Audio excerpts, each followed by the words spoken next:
सबको मेरा नमस्कार। ज्ञानरिति क्लासेस के ऑनलाइन प्लेटफॉर्म में फिर से आपका बहुत बहुत स्वागत। मैं डॉक्टर ममता गुप्ता। देखिए, पिछली क्लास में हम लोगों ने माहेश्वर सूत्र पढ़े थे। ट्रिक के साथ हमने माहेश्वर सूत्रों को याद किया था। उन माहेश्वर सूत्रों से प्रत्याहारों का निर्माण कैसे होता है, आज की क्लास हमारी उस पर रहेगी। तो देखते हैं। देखिए, ये 14 माहेश्वर सूत्र हमने याद किए थे। ये 14 माहेश्वर सब सूत्र हमने याद किए थे ट्रिक के साथ। अ ई उ, रील रिक, ए ओंग, ऐ औच, हय वरट, लण, यम गण नम, झभय, घड़ धश, जब गड़ दश, खफ छठत चट तव, कपय, शशसर और हल। ये 14 महेश्वर सूत्र हमने ट्रिक के साथ याद कर लिए थे। इन 14 महेश्वर सूत्रों को अच्छे से याद कर लेना। अगर आपको ये 14 महेश्वर सूत्र याद है ना, तभी आपका संज्ञा प्रकरण अच्छे से कंप्लीट हो पाएगा और तभी आपका संधि प्रकरण भी अच्छे से कंप्लीट हो पाएगा। क्योंकि संज्ञा और संधि प्रकरण इन दोनों में इन प्रत्याहारों का प्रयोग होगा। तो और प्रत्याहार हमारे इन 14 महेश्वर सूत्रों से ही बनते हैं। तो इसीलिए कह रही हूं आपको कि ये 14 महेश्वर सूत्रों को आप अच्छे से याद कर लेना। ठीक है, ट्रिक आपको मैंने बताई हुई है, तो वहां अगर आपने मेरी पिछली क्लास नहीं देखी है तो आप देख लेना और ट्रिक के साथ इनको याद कर लेना। चलो, अब देखिए प्रत्याहार निर्माण। पहली बात तो इसमें एक चीज मैंने आपको पिछली क्लास में भी बताई थी कि ये जो अंतिम वर्ण है, ये जो अंतिम वर्ण है ये इत्संज्ञक है। ये जो हलंत वाले अंतिम वर्ण है ये इत्संज्ञक है। ठीक है, अंतिम वर्ण क्या है? इत्संज्ञक है। और सबसे बड़ी बात, ये इत्संज्ञक है ना, तो इनको जब हम प्रत्याहार बनाएंगे ना, जब प्रत्याहार का निर्माण होगा उनमें इन इत्संज्ञक वर्णों को काउंट नहीं किया जाएगा। ये इंपॉर्टेंट बात है, इसको याद रखना कि जब हम प्रत्याहार बनाएंगे तो इन 14 इत्संज्ञक वर्णों को काउंट नहीं करना। ठीक है, इनको काउंट नहीं करना है। ठीक है, देखो जैसे एक एग्जांपल देखिए, जैसे मैंने अण प्रत्याहार बनाया। अण प्रत्याहार बनाया तो अण में देखो क्या आ रहा है, अ से शुरू हो रहा है और न पे अंत हो रहा है। प्रत्याहार कैसे बन रहा है? देखो, अ से शुरू हो रहा है और न पे अंत हो रहा है, तो ये अ से शुरू हो गया और न पे अंत हो गया। तो अण प्रत्याहार में आ जाएगा अ, ई और उ। ठीक है, और देखिए जैसे अक प्रत्याहार है। अक में देखो, ये रहा अ और ये रहा क, यानी कि इस अ से शुरू होगा और इस क पे अंत हो जाएगा, है ना। तो अ से शुरू होगा तो हमारे पास अ, ई, उ, इसको काउंट नहीं करना। अ, ई, उ, री और ली। अक प्रत्याहार में कौन कौन से आ जाएंगे? अ, ई, उ, री और ली। ठीक है, तो इस तरीके से प्रत्याहार बनते हैं। ठीक है, अब ये पहली बात इसमें ये हो गई, ये 14 इत्संज्ञक वर्ण है। ठीक है, और इन 14 इत्संज्ञक वर्णों को हमें काउंट नहीं करना। जब हम प्रत्याहार बनाएंगे तो इनको काउंट नहीं करना। ठीक है, अब हमें पहले हम ये देख लेते हैं कि प्रत्याहार होता क्या है। देखो, प्रत्याहार क्या है? प्रत्याहार की छोटी सी संस्कृत में परिभाषा है। क्या है? प्रत्याह्रियन्ते सक्षिप्यन्ते वर्णः यत्र स प्रत्याहारः। यत्र, यत्र मतलब जहां, जहां पर वर्णः, वर्णों का संक्षिप्यन्ते, प्रत्याह्रियन्ते को ही संक्षिप्यन्ते भी कहते हैं। जहां पर वर्णों का संक्षिप्तीकरण किया जाए,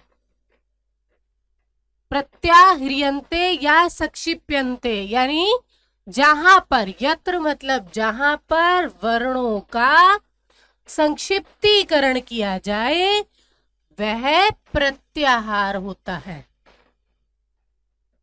जहां पर वर्णों का संक्षिप्तीकरण किया जाए, प्रत्याह्रियन्ते का मतलब भी संक्षिप्यन्ते ही है। ठीक है, तो जहां पर वर्णों का संक्षिप्तीकरण किया जाता है उसे प्रत्याहार कहते हैं। ठीक है, तो वर्णों का संक्षिप्तीकरण समझ में आ ही रहा है। जैसे अ, ई, ऊ, ण, ये हमारे पास एक प्रथम सूत्र है, महेश्वर सूत्र, पहला महेश्वर सूत्र है। अब इसका संक्षिप्तीकरण क्या है? अण, यही तो है। इसका संक्षिप्तीकरण क्या हो गया? अण। तो ये अण क्या है? प्रत्याहार है। अक, हमने ये भी बनाया था ना, अक। अक में कौन कौन से वर्ण आते हैं? अ, ई, उ, री और री, ये आते हैं। तो इनका, इन वर्णों का संक्षिप्तीकरण क्या हो गया? अक। तो यही क्या है? प्रत्याहार। बात समझ में आई कि प्रत्याहार क्या होता है? वर्णों का संक्षिप्तीकरण होना, वर्णों को संक्षिप्त करना। तो हमने इन वर्णों को संक्षिप्त करके कह दिया अण, इन वर्णों को संक्षिप्त करके कह दिया अक। ठीक है, तो प्रत्याहार समझ में आ गया क्या होता है?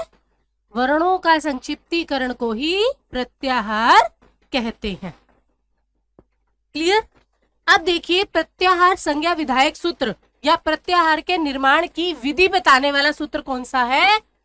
आदिरन्त्येन सहेता। आदिरन्त्येन सहेता। अगर आपसे पेपर में प्रश्न पूछे कि प्रत्याहार संज्ञा विधायक सूत्र कौन सा है, तो आप कौन सा बताओगे?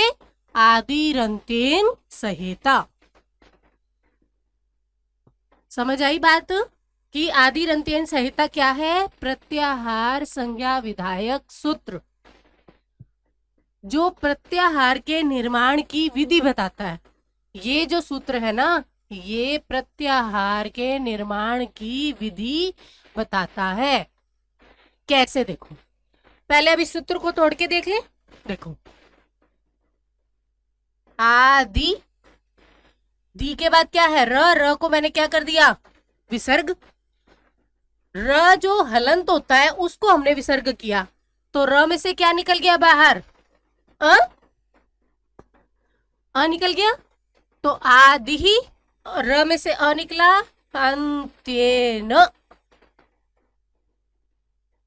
आदि ही अंत्येन सह और हिता।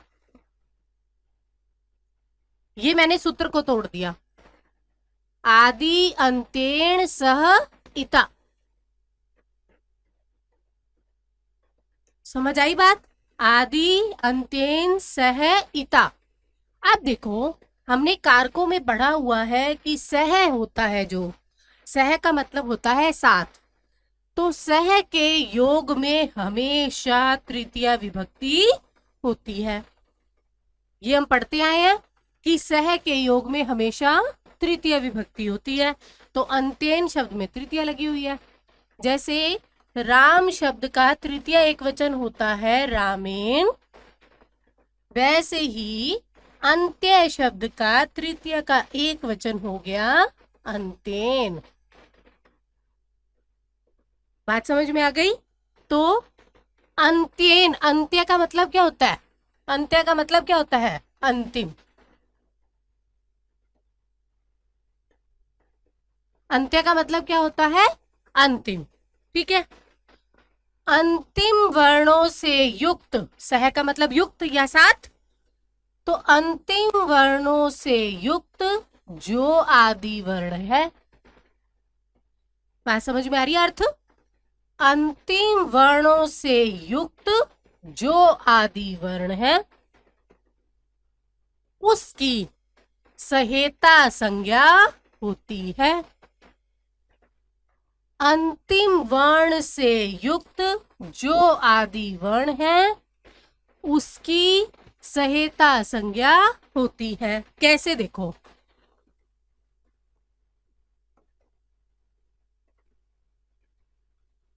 आई ऊण के लिए प्रत्याहार कौन सा है? अण। अण प्रत्याहार है आई ऊण के लिए। तो देखो इन्होंने क्या, अंतिम वर्ण से युक्त, अंतिम वर्ण कौन सा है? ण। अंतिम वर्ण से युक्त जो आदि वर्ण है, आदि मतलब प्रारंभिक वर्ण, पहला वर्ण। आदि का मतलब क्या होता है? पहला। तो सूत्र को मैं इसके आधार पर समझा रही हूं, आपको देखना।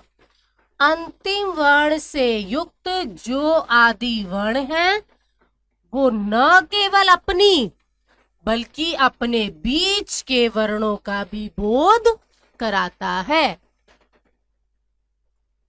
आदि रंत्येन संहिता का अर्थ ही यही है कि अंतिम वर्ण से युक्त आदि वर्ण न केवल अपनी बल्कि अपने बीच के वर्णों का भी बोध कराता है। ठीक है, तो क्या कहा? अंतिम वर्ण से युक्त जो आदि वर्ण है वो ना केवल अपना बल्कि अपने बीच के वर्णों का भी बोध कराता है। अब भूलोगे इस सूत्र को? बात समझ में आई? आदि रंत्येन संहिता सूत्र क्या कहता है? पहला तो इसमें यही क्वेश्चन बन गया कि प्रत्याहार संज्ञा विधायक सूत्र कौन सा है। तो प्रत्याहार संज्ञा विधायक सूत्र हो गया आदि रंत्येन संहिता। ठीक है, फिर आदि रंत्येन संहिता सूत्र कहता क्या है? ये कहता है अंतिम वर्ण से युक्त आदि वर्ण जो है वो तो अपनी तो बोध कराता ही कराता है और अपने बीच के वर्णों का भी बोध करा देता है। ठीक है, तो सूत्र से समझ आ गया, अंतिम वर्ण से युक्त आदि वर्ण अपना तो बोध कराता है, साथ में अपने बीच के वर्णों का भी बोध करा देता है। इसको इससे समझो, अंतिम वर्ण से युक्त आदि वर्ण अपना तो बोध कराएगा ही और अपने बीच में आने वाले वर्णों का भी बोध कराएगा। इसके बीच में कौन कौन से वर्ण आ रहे हैं? ई और ऊ। अंतिम वर्ण से युक्त जो आदि वर्ण है वो अपना तो बोध कराएगा, इसके अलावा अपने बीच के वर्णों का भी बोध करा देगा। समझ आ गई? तो अण प्रत्याहार में ई और ऊ का भी बोध हो जाता है। अ का तो बोध होता ही होता है, ई और ऊ का भी बोध हो जाता है। समझ आया? आदि रंत्येन संहिता। आपसे पेपर में एक तो ये पूछ सकते हैं कि प्रत्याहार संज्ञा विधायक सूत्र कौन सा है? आदि रंत्येन संहिता। अगर आपसे प्रश्न पूछे कि प्रत्याहार के निर्माण की विधि बताने वाला सूत्र कौन सा है? प्रत्याहार के निर्माण की विधि बताने वाला सूत्र कौन सा है? आदि रंत्येन संहिता। समझ आ गई? ये दोनों चीजें कि प्रत्याहार क्या होता है, वर्णों को संक्षिप्त करना प्रत्याहार कहलाता है। फिर प्रत्याहार विधायक सूत्र कौन सा है? आदि रंत्येन संहिता। आदि रंत्येन संहिता कहता है कि अंतिम वर्ण से युक्त जो आदि वर्ण है वो ना केवल अपना बल्कि अपने बीच के वर्णों का भी बोध कराता है। तो हो गया ना ये प्रत्याहार सूत्र बनाने वाला सूत्र। प्रत्याहारों को बना रहा है ना ये, तो प्रत्याहार विधायक सूत्र हो गया ना ये। हो गया क्लियर ये बात? तो अब हम प्रत्याहार कौन कौन से बने हुए हैं, कैसे बनते हैं, तो उसके बारे में डिस्कस करते हैं। अब देखो, इस चीज को अच्छे से पढ़ लेना, ठीक है? अब देखो, अब है प्रत्याहारों की संख्या कितनी है। जो ये हमने आण प्रत्याहार बनाया है ना, अच प्रत्याहार बनाया, अट प्रत्याहार, अण प्रत्याहार, अम प्रत्याहार, जो भी हम ये प्रत्याहार बना रहे हैं इनकी कुल संख्या कितनी है?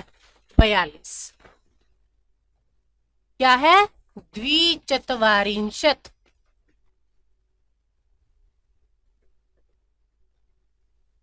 संख्याएं संस्कृत में आपको मैंने बताई हुई है। अगर आपको नहीं पता है कि इन संख्याओं को, इन गिनती को संस्कृत में कैसे लिखते हैं, तो मेरी पिछली वीडियो देख लेना, उससे आपको पता लग जाएगा। ठीक है, तो प्रत्याहारों की संख्या कितनी होती है? द्विचत्वारिंशत्। ठीक है, कुछ विद्वान जो है वो कहते हैं प्रत्याहारों की संख्या 43 होती है, कुछ विद्वान कहते हैं प्रत्याहारों की संख्या 44 होती है। सब विद्वानों का अलग अलग मत है। कुछ विद्वान 42 मानते हैं, कुछ 43 मानते हैं और कुछ 44 मानते हैं। अगर आपको पेपर में क्वेश्चन आ जाए कि प्रत्याहारों की संख्या कितनी है, तो आपको तो कितनी बतानी है? 42, क्योंकि पाणिनि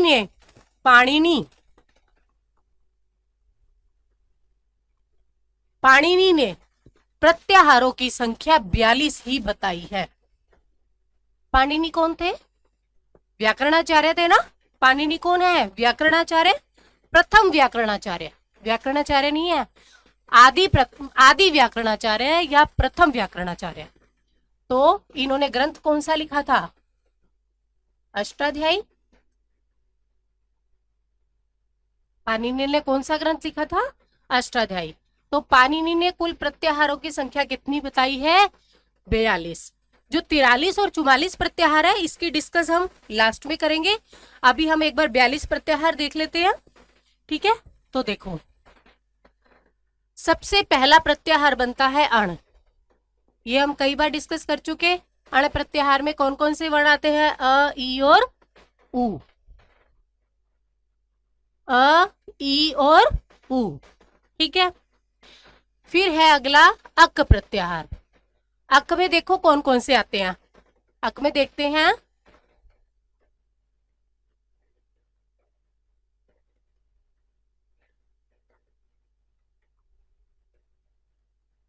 अक में देखो हमारे पास महेश्वर सूत्र है अ, ई, ऊण, रील, रीक।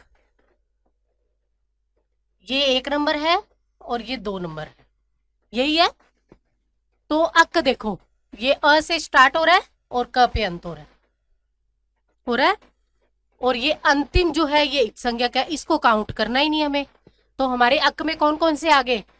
अ, ई, उ, री और री। कौन कौन से आगे? अ, ई, उ, री और री। बन गया अक प्रत्याहार। फिर देखो अच। अच के लिए देखो, ए, ओंग, आई, औच। ये 3 नंबर हो गया, ये 4 नंबर प्रत्याहार हो गया। माहेश्वर सूत्र लिख रही हूं साथ साथ में। 1 नंबर हो गया आई उण, 2 नंबर हो गया रील, रीक, 3 नंबर हो गया ए, ओंग और 4 नंबर हो गया आई, औच। तो अच, अच अ से स्टार्ट हुआ और च पर अंत हुआ, हो गया। अंतिम वर्ण को काउंट नहीं करना। तो देख लो कौन कौन से वर्ण आ रहे हैं। सभी स्वर हो गए ना ये? अ, ई, उ, रील, री, ए, ओ, आई और औ। तो इसमें क्या हो जाएगा? अच में सभी स्वर। बात समझ में आ रही है? तो अच में आ जाएंगे सभी स्वर। ठीक है, फिर है हमारे पास अट। अट में क्या आता है? देखो, अट में ये आ गया 4, 5वां है ह, य, व, र, ट। ये 4 थे महेश्वर सूत्र, ये 5वां हो गया। ठीक है, तो अट अ से शुरू किया और ट पे अंत हो गया, हो गया ट पे अंत। तो इसके अंदर बीच में जो जो वर्ण आ रहे हैं वो सारे इसमें आ जाएंगे। अ, ई, उ, रील, री, ए, ओ, आई, औ, ह, य, व और र। तो मैंने क्या लिखा है? एक तो इसमें सारे स्वर आ जाएंगे, प्लस आ जाएगा ह, य, व और र। बात समझ में आ गई? फिर देखो अण, ये बहुत इंपॉर्टेंट बात। एक तो अण यहां पे आ गया और एक अण यहां आ गया, 2 अण आ गए। जब, अब इंपॉर्टेंट बात ये ध्यान रखना, अण जब भी पूछे अण प्रत्याहार में कौन कौन से वर्ण आते हैं, तो आपको अ, ई, उ ही बताना है, ना कि ये बताना है कि सभी स्वर ह और अंतस्वर। इस अण का प्रयोग कहां पर होगा? इस सूत्र में। मोस्ट इंपॉर्टेंट कि ये जो अण है इसका प्रयोग कहां पर होगा? अणुदित सवर्णस्य चा प्रत्यय सूत्र में। अब देखो कैसे, ये जो सूत्र है, अब आपको पेपर में आएगा कि अणुदित सवर्णस्य चा प्रत्यय सूत्र में जो अण है, जो ये अण दे रखा है, इसमें कितने वर्णों की गणना होती है? तो कितने वर्णों की गणना होती है? 14। कैसे? सभी स्वर, स्वर कितने हैं इसमें? 1 2 3 4 5 6 7 8 और 1 9, तो 9 तो स्वर हो गए, ठीक है। एक ह हो गया, और अंतस्थ वर्ण कौन कौन से हैं? य व र और लट लण। ये हो गया हमारा छठा महेश्वर सूत्र। 6 महेश्वर सूत्र है, तो देखो ये अ और ये ण। ऐसा कौन सा इच संज्ञक वर्ण है जिसकी 2 बार पुनरावृत्ति होती है? क्वेश्चन आता है, ऐसा कौन सा इच संज्ञक वर्ण है जिसकी 2 बार पुनरावृत्ति होती है? तो वो है ण। कौन सा इच संज्ञक वर्ण है जिसकी 2 बार पुनरावृत्ति होती है? ण की। ये प्रश्न कई बार आया हुआ है कि ऐसा इच संज्ञक वर्ण जिसकी 2 बार आवृत्ति होती है, द्विवारम आवर्ती भवती, तो किसकी होती है? ण की। ये ध्यान रखना, ण एक तो देखो यहाँ पे आ रहा है और एक यहाँ पे आ रहा है। जो पहले वाला ण है ना, ये तो सिर्फ अण प्रत्याहार को बनाने के लिए है, अण मतलब आई ऊण को बताने के लिए है। और ये वाला जो अण है, ये अणुदित सवर्ण से चा प्रत्यय सूत्र के अंदर अण को बताने के लिए है। ये वाला अण, ये इस अ से शुरू करके इस ण तक अंत होना, ठीक है। अब आपको पेपर में क्वेश्चन कैसे आएगा कि अणुदित सवर्ण से चा प्रत्यय सूत्र के अंतर्गत जो अण प्रत्याहार है उसमें कौन कौन से वर्ण आते हैं, ठीक है। तो उसमें आते हैं, एक तो सारे स्वर आ रहे हैं, प्लस ह आ रहा है ये रहा, और प्लस अंतस्थ वर्ण आ रहे हैं य व र और ल। मैंने आपको महेश्वर सूत्रों में बताई थी ये चीज, तो वहां देख लेना। तो य व र ल क्या है? अंतस्थ वर्ण, तो वही चीज लिखी हुई है। अगर आप इनको काउंट करोगे तो ये 14 वर्ण बन जाते हैं। देखो 9 तो स्वर है, 10 11 12 13 और 1 14, बन गए 14 वर्ण। तो आपको ये ध्यान रखना है, जहां पर भी अण की बात हुई है तो यही अण की बात होती है हमेशा।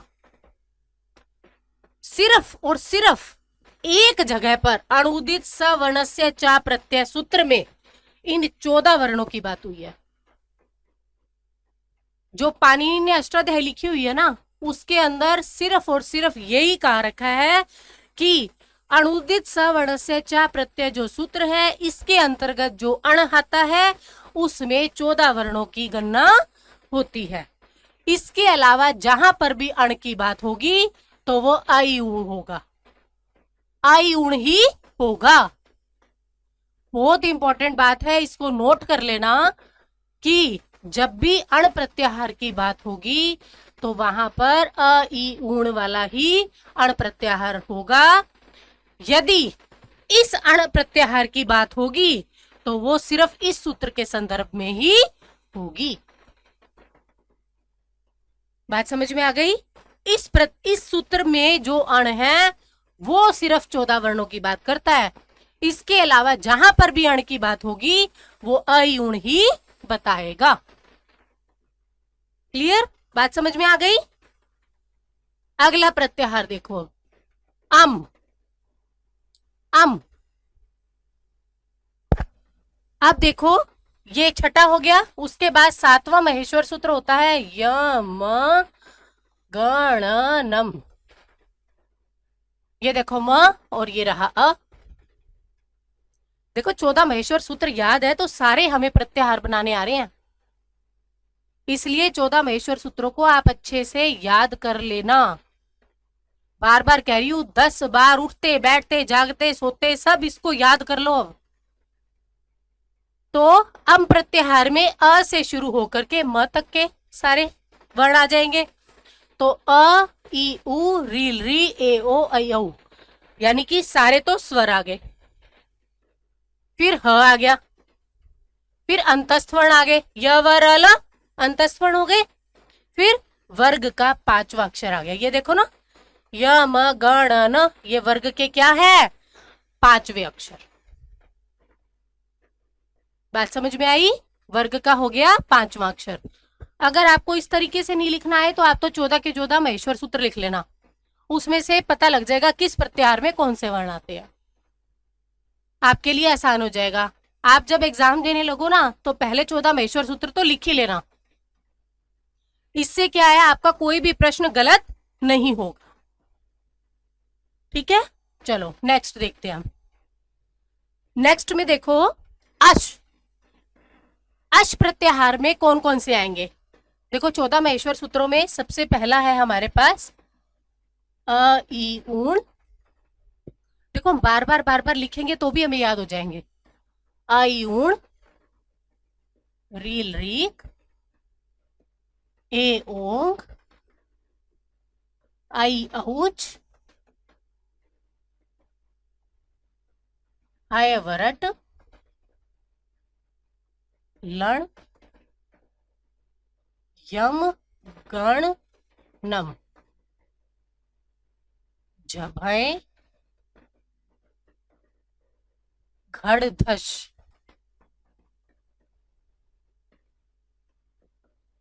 जब गड़दश, जब गड़दश।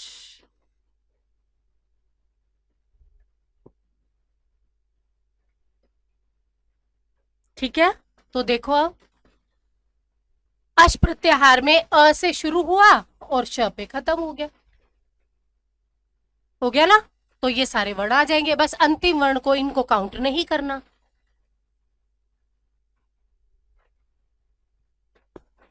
ठीक है, तो देखो अब इसके अंदर एक तो सारे स्वर है, आ गए। स्वर कितने हैं, 9, 9 के 9 सारे स्वर आ गए। फिर ह आ गया, ये रहा। फिर अंतस्थ वर्ण आ गए, य व र और ल, 4 अंतस्थ वर्ण होते हैं, वो आ गए। फिर वर्ग का तीसरा चौथा और 5वां अक्षर, देखो कैसे, ये तो 5वां अक्षर हो गया, हो गया 5वां अक्षर हो गया। फिर उसके बाद ये चौथा अक्षर हो गया और ये तीसरा अक्षर हो गया, हो गया या नहीं। 5वां चौथा और तीसरा, देखो तीसरा चौथा और 5वां, यही तो लिखा है, तीसरा चौथा और 5वां। ठीक है, तो ये आ जाएंगे आपके किसमें, अश प्रत्याहार में। अश प्रत्याहार में एक तो सारे स्वर आ गए, प्लस आपका आ गया ह, प्लस आपका आ गया अंतस्थ वर्ण, और प्रत्येक वर्ग का तीसरा चौथा और 5वां अक्षर किस में आ जाता है, अश प्रत्याहार में। ठीक है, फिर देखो अगला अल। अल में देखो सारे स्वर आ गए 9 के 9, और व्यंजन वर्ण भी सारे आ जाएंगे। अल कैसे, देखो ये देखो, ये रहा अ और ये रहा ल, आगे ना सारे स्वर और सारे व्यंजन, अ से शुरू होकर के ल तक के अंत, यानी सारे स्वर और सारे व्यंजन किस में आ जाएंगे, अल प्रत्याहार में। क्लियर, संपूर्ण वर्णमाला किस में आ जाती है, अल प्रत्याहार में। ठीक है, फिर है इक, इक प्रत्याहार। इक में देखो ई से शुरू होकर क तक के अंत, ई उ री ओल री, ई उ री ओल री। ठीक है, फिर है इच, ई से स्टार्ट हुआ, ये रहा, और च पर अंत हो गया, ये रहा। तो ई उ रील री ए ओ ऐ औ किसमें आ जाएंगे, इच प्रत्याहार में। फिर है इण प्रत्याहार, इण प्रत्याहार में देखो ई से स्टार्ट किया और ण ये रहा, ण पर अंत किया। अब आपको मैंने एक बात कही थी, अब आप ये भी तो मुझसे प्रश्न पूछ सकते हो, मैडम यहीं पे तो अंत हो सकता था। मैंने आपको क्या कहा, जब भी सिर्फ और सिर्फ आई ऊण जो है अण प्रत्याहार के लिए है, ठीक है। ईण उक ईण ऊण जितने भी प्रत्याहार आगे बन रहे हैं ना, वो इस ण तक के लिए आएंगे, काउंट होंगे, ये ध्यान रखना। तो आपको इन प्रत्याहार जो है ये यहां तक लेना है ना। जब उण की बात करेंगे ना तो ऊ से शुरू होकर यहां तक के ण लेना है, ये नहीं है उण में ऊ ले लिया बस हो गया पूरा उण, ठीक है। तो ध्यान रखना आई उण का काउंट सिर्फ अण प्रत्याहार के लिए होगा, इण और उण प्रत्याहार के लिए ये ण लेना पड़ेगा, ठीक है। तो इण प्रत्याहार में आ जाएंगे ई से स्टार्ट होकर के ण तक के वर्ण। देखो ई उ रील री ए ओ और ह आ गया, फिर अंतस्थ वर्ण आ गया। तो ये हो गए हमारे ये प्रत्याहार। अब इसमें देखो इण प्रत्याहार मैंने ये लिख भी दिया है कि इण प्रत्याहार सदैव लण के ण से बनेगा, न कि अण के ण से। किससे बनेगा? लण के ण से बनेगा, क्योंकि पाणिनि ने लिखा है पर्णकार जो होता है ना, पर्णकार ही सिद्ध होता है। इण प्रत्याहार के निर्माण में पर्णकार से ही सिद्धि होती है। तो पर्णकार से ही सिद्धि होती है। इसमें वर्ण कितने हो गए? 13 वर्ण। कैसे देखो, 1 2 3 4 5 6 7 8 9 10 11 12 और 1 13 हो गए 13 वर्ण। तो इण प्रत्याहार में कितने वर्ण हो जाएंगे? 13, ठीक है। बस आज हम इतने ही प्रत्याहार करते हैं, बाकी के क्योंकि 42 प्रत्याहार हमें करने हैं। आगे के प्रत्याहार हम नेक्स्ट क्लास में करेंगे, क्योंकि बहुत बड़ी क्लास हो जाएगी ये, इसीलिए मैं इस क्लास को यहीं विराम देती हूँ। मिलते हैं अगली क्लास में। Thank you.